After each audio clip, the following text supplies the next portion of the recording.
बोलते हैं भाई बहनों की रक्षा करेंगे, और रक्षा सूत्र किसको बांधा जा रहा है? भाई को। तो रक्षा किसकी होगी? जिसको सूत्र बांधा जा रहा है। रक्षा किसकी होगी? जिसको सूत्र बंध रहा है, उसी की तो रक्षा की कामना की जा रही है। तो रक्षा की कामना किसकी है? भाई। क्योंकि हमें पता नहीं है, इसीलिए हम कह रहे हैं बहन की रक्षा। बात बिल्कुल ठीक है, बहन की रक्षा का वचन भाई ने दिया, लेकिन बहन ने रक्षा की कामना ईश्वर से की, भाई की। क्यों कामना की? अब देखिए, जो मैं बता रहा हूँ आपको, 1200 ईस्वी से प्रारंभ हुआ। जितने योद्धा हैं, जितने भी थे, उनको जाने से पहले उनकी पत्नियां या माताएं एक रक्षा सूत्र बांधती थी। युद्ध में जाने से पहले जब देव असुर संग्राम हुआ तो इंद्र को रक्षा सूत्र बांधा इंद्राणी ने, पाठ में हवन चल रहा है कि असुरों के ऊपर विजय प्राप्त हुए, और उसमें इंद्र विजय को प्राप्त हुए। उस रक्षा सूत्र से रक्षा हुई। ऐसा निरंतर होता है, चलता रहा। 1200 ईस्वी के पश्चात निरंतर युद्ध होते रहे, और बहुत से योद्धा जिसमें बलिदान होते रहे। स्थिति ये आ गई कि 12, 14, 16 वर्ष से ऊपर के कोई बचे ही नहीं, अधिकतर बलिदान हो गए। तो जब बचा नहीं, और रानी महारानियों ने जोहर कर लिया, जीवित अग्नि में अपने को समर्पित कर दिया।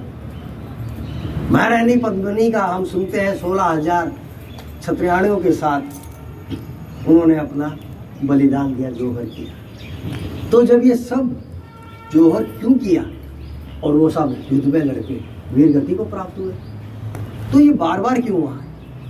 ये उसके पश्चात जो बचे तो वो युवा बचे, जिनका विवाह नहीं, माँ नहीं, पत्नी नहीं, तो फिर बहनों ने रक्षा सूत्र बांधना प्रारंभ किया। यहाँ से ये बहनों के द्वारा रक्षा सूत्र बांधना प्रारंभ हुआ। फिर भाइयों ने अपने बहनों को वचन दिया कि हम तुम्हारी रक्षा करेंगे, हम युद्ध में प्रस्तुत स्वयं को करेंगे, बलिदान होंगे, लेकिन तुम्हें आंच नहीं आने देंगे। यहाँ एक बहुत बड़ी एक कहानी सुनाई जाती है कि हुमायूं को रक्षा भेजी, रक्षा सूत्र भेजा। पद्मिनी ने, महारानी पद्मिनी ने प्रार्थना की रक्षा के लिए। नहीं, कर्म ये सब एक कहानी है, झूठी कथाएं हैं, वामपंथियों के द्वारा फैलाई गई, विधर्मियों के द्वारा फैलाई गई। यदि हुमायूं चला था तो गुजरात का जो बादशाह था, उसने जो प्रारंभ किया युद्ध, और वो जब युद्ध करके निकला तो वो फिर वापस क्यों लौटा? तो बहन की रक्षा के लिए आया था, क्यों जोहर हुआ? और फिर क्यों नहीं उसके पास जाके उसने उसका बलिदान का प्रतिशोध लिया? लेकिन ऐसा नहीं हो, क्योंकि हुमायूं भी चला लूटने के लिए ही, लेकिन वो लूट तो पहले ही चुका था, वो क्या लूटता। और जब वो उसके पीछे चला जो गुजरात का बादशाह था, तो उसने बोला मैंने 20% 5वां हिस्सा खलीफा को भेज दिया है, और आपको ये युद्ध नहीं करना। ये आप समझ जाएंगे बात कि ये सब कहानियां हैं, और रक्षाबंधन की बात को आपको समझ आनी चाहिए। ये झूठ असत्य को कभी स्वीकार नहीं करना चाहिए। सत्य को अपने आने वाली संतानों को बताओ, इस असत्य को कभी अपने साथ मत ढोइए। तो ये आपके लिए एक रक्षाबंधन का मैंने आपको संदेश दिया। ठीक है जी, अब दूसरा प्रारंभ करते हैं। अब एक अन्य भी प्रारंभ करते हैं। विधर्मियों ने कितने खेल हमारे साथ किए, इन वामपंथियों ने कितने खेल हमारे साथ किए। आप पुस्तकें पढ़ते हैं, छपा हुआ सोच के कि यही सत्य होगा, यही मान के चलते हैं।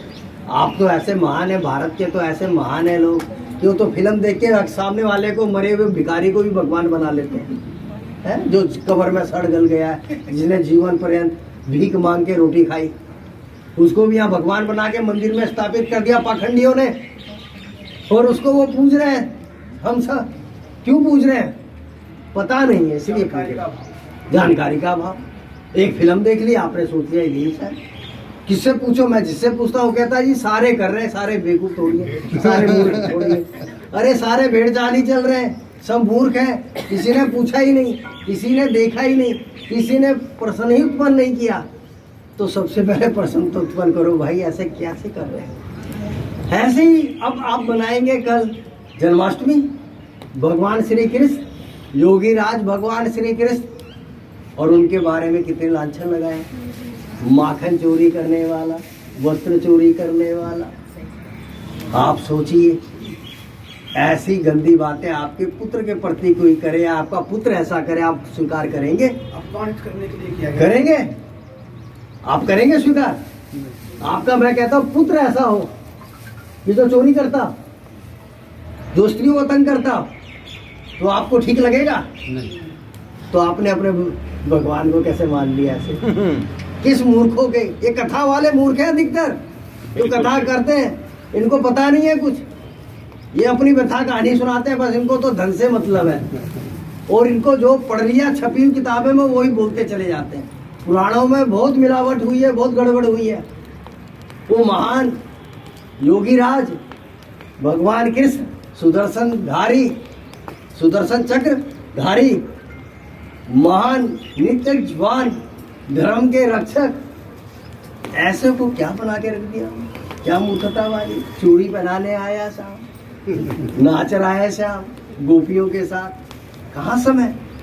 एक 8 वर्ष का बालक ये कोई कार्य कर पाता है? 8 वर्ष में तो महर्षि संदीपनी के आश्रम में चले गए शिक्षा के लिए, गुरुकुल चले गए, वहां से आए और उन्होंने इतने तीव्र, इतने मेधावी कि 16 वर्ष में ही 24 वर्ष की शिक्षा प्राप्त कर ली। 16 वर्ष में तो कंस का वध कर दिया, उसके बाद वो निरंतर लग गए धर्म की स्थापना के लिए। 16 वर्ष से जैसे कंस का वध हुआ, जरासंध ने निरंतर मथुरा के ऊपर आक्रमण प्रारंभ कर दिया, युद्ध पे युद्ध, युद्ध पे युद्ध निरंतर चलते रहे। तो कहाँ उनको समय था स्त्रियों के साथ करने का?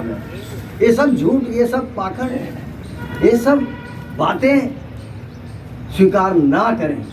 भगवान कृष्ण को, योगी राज को उनका सम्मान दे, ऐसी बात को स्वीकार ना करें। विधर्मियों की गई बातें, ये वामपंथियों के द्वारा फैलाई गई बातों को आप स्वीकार ना करें, यथोचित व्यवहार करें।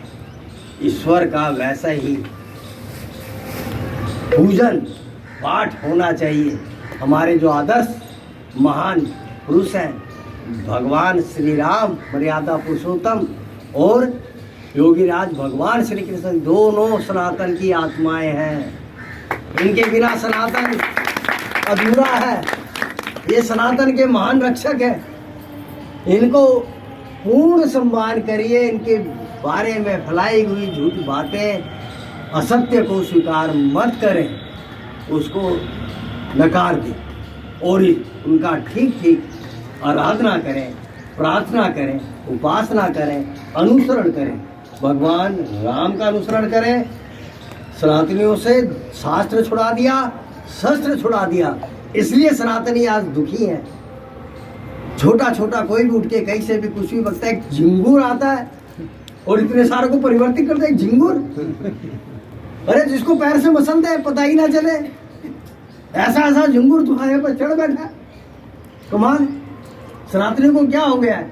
अरे जगो, जगाओ, उठो, उठाओ, मत भय खाओ। जीवन में मृत्यु केवल एक बार आती है, जब भी आ जाएगी, क्या समस्या है?